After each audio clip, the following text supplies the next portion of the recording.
All right, let's talk about Elon Musk. He's about to spend an amount of money that is, well, it's honestly hard to even wrap your head around. And no, we're not talking about another gigafactory or a new fleet of rockets.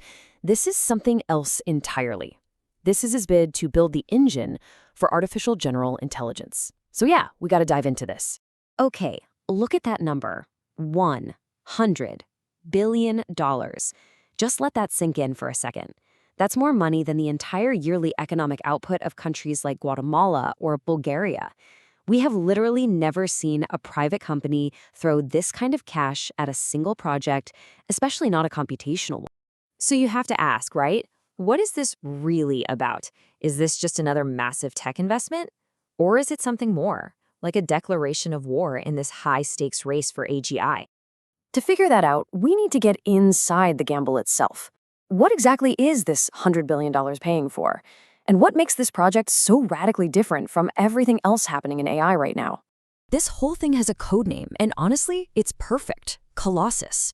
It's being built out in Memphis, Tennessee, and the goal? Well, the goal is shockingly direct.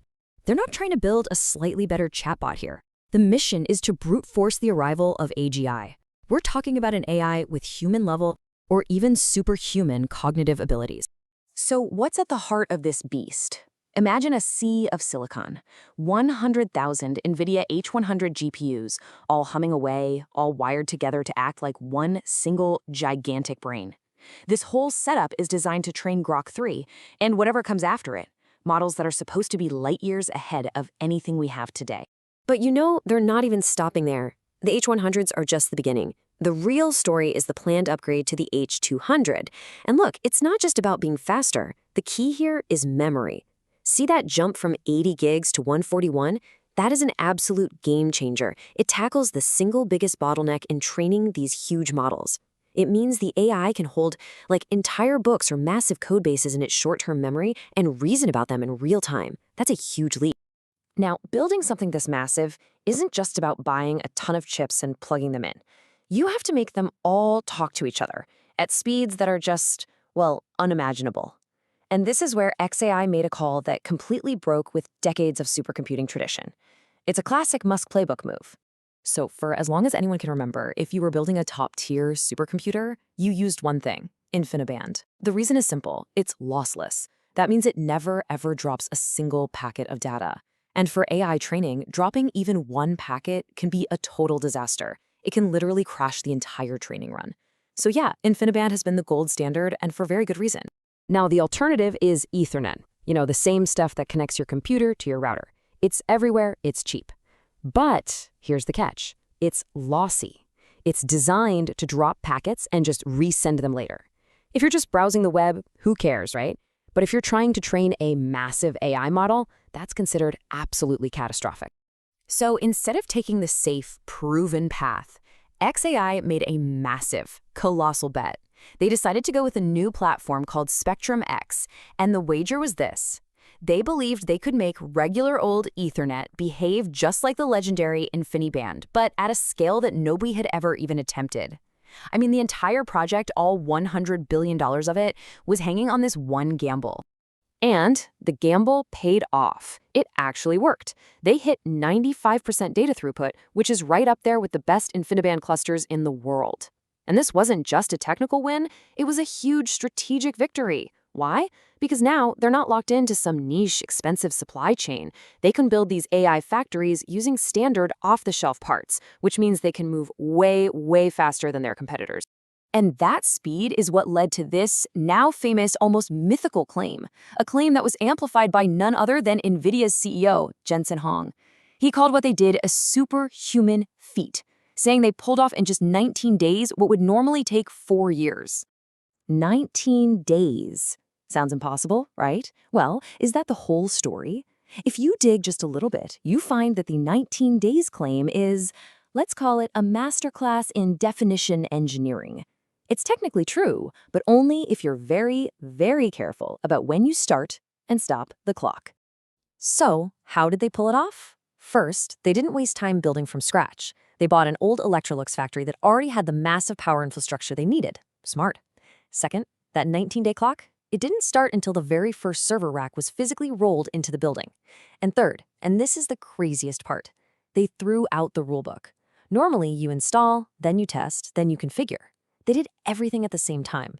They were debugging the physical hardware while the AI was already training. It is the ultimate move fast and break things philosophy, but applied to a machine worth billions of dollars. But that incredible breakneck speed, it came at a price.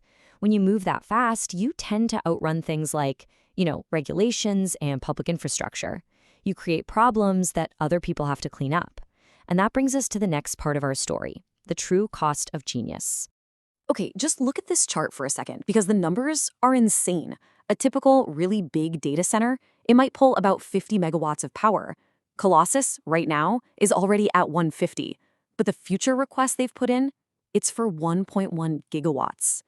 To put that in perspective, a gigawatt can power about 750,000 homes. They are asking the local power company for enough electricity to power a third of the entire county. For one building. And therein lies the problem. A public utility can't just snap its fingers and conjure up a gigawatt of new power. Building the transmission lines, the substations, that stuff takes years. But XAI's timeline wasn't years, it was weeks. There was just no way the public grid could keep up. So what did they do? They came up with a pretty shocking solution. They trucked in a fleet of at least 35 mobile gas turbines. We're talking about methane-powered jet engines on trailers. And with them, they built their own private 130-megawatt power plant right there on site. A ghost power plant, basically, hidden in plain sight. And this is where it gets really sticky. They started running this massive fossil fuel power station without getting the air quality permits you're supposed to get.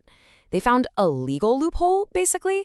They argued that because the turbines were technically on wheels, they weren't a permanent source of pollution, even though they were powering a very permanent billion-dollar facility 24/7. This isn't just about paperwork.